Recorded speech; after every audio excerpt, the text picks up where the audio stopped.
দুই নং ধুবুৰী লোকসভাৰ বিলাসীপাৰাৰ হাপত গ্ৰামত কেন্দ্ৰীয় মন্ত্ৰী সৰ্বানন্দ সোণোৱালৰ বিশাল নিৰ্বাচনী প্ৰচাৰ সভা। অহা 7 মেত অনুষ্ঠিত হ'বলগীয়া তৃতীয় পৰ্যায়ৰ নিৰ্বাচনৰ প্ৰচাৰ অভিযান তীব্ৰতৰ কৰি তুলিছে কেন্দ্ৰীয় মন্ত্ৰী সৰ্বানন্দ সোণোৱালে। আজি আবেলি ধুবুৰীৰ হাপত গ্ৰামত অগপৰ হৈ এক বিশাল নিৰ্বাচনী প্ৰচাৰ কৰে।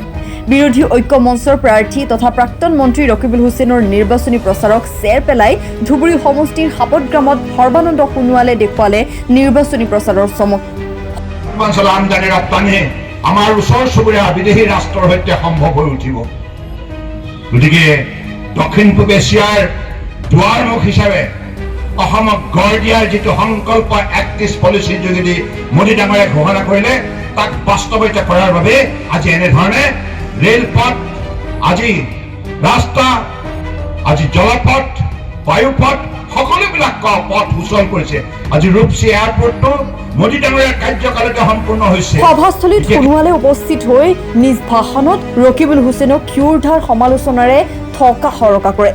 অসমৰ পৰা কংগ্ৰেছ শেষ হৈছে, অসম তথা ভাৰতত কোনো ধৰণৰ কংগ্ৰেছ নাথাকে বুলি মন্তব্য কৰে।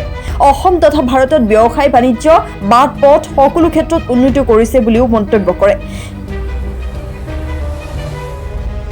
আনকি উপস্থিত ৰাইজক এজিপি হৈ বিজেপি সুনিশ্চিত কৰাৰ বাবে সকলোকে ভোটদান কৰাৰ বাবে মত প্ৰকাশ কৰে।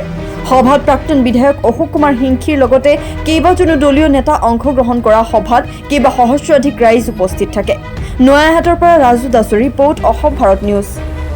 আন্তৰিকতাৰে ধন্যবাদ জনাইছোঁ। আপোনালোকে এইখন সভা সফল কৰাত সহায় কৰিছে আৰু আপোনালোকে নিজেই দেখিছে যে নৰেন্দ্ৰ মোদী ডাঙৰীয়াক ভাৰতবৰ্ষৰ জনগণে আন্তৰিকতাৰে বিচাৰিছে তৃতীয়টো কাৰ্যকালৰ বাবে প্ৰধানমন্ত্ৰী হিচাপে। তেখেত প্ৰধানমন্ত্ৰী হৈ থাকিলে দেশত শান্তিও হ'ব, দেশ সুৰক্ষিত হ'ব, দেশ উন্নয়নৰ ক্ষেত্ৰত দৃঢ়তাৰে আগুৱাই যাব। এই কথা 10 বছৰত প্ৰমাণ হৈছে। কংগ্ৰেছ নোৱাৰে, Congress is a total failure. 60 বছৰ কাম কৰাৰ পাছতো, 60 বছৰ সুযোগ পোৱাৰ পাছতো তেখেতসকল নোৱাৰাৰ মূল কাৰণ হৈছে তেখেতসকল দুৰ্নীতিপৰায়ণ, সাম্প্ৰদায়িক বিভাজন নীতি কৰে। গতিকে সেইকাৰণে মানুহে তেখেতসকলক সম্পূৰ্ণৰূপে অৱজ্ঞা সম্পূৰ্ণৰূপে তেখেতক প্ৰত্যাখ্যান কৰিছে।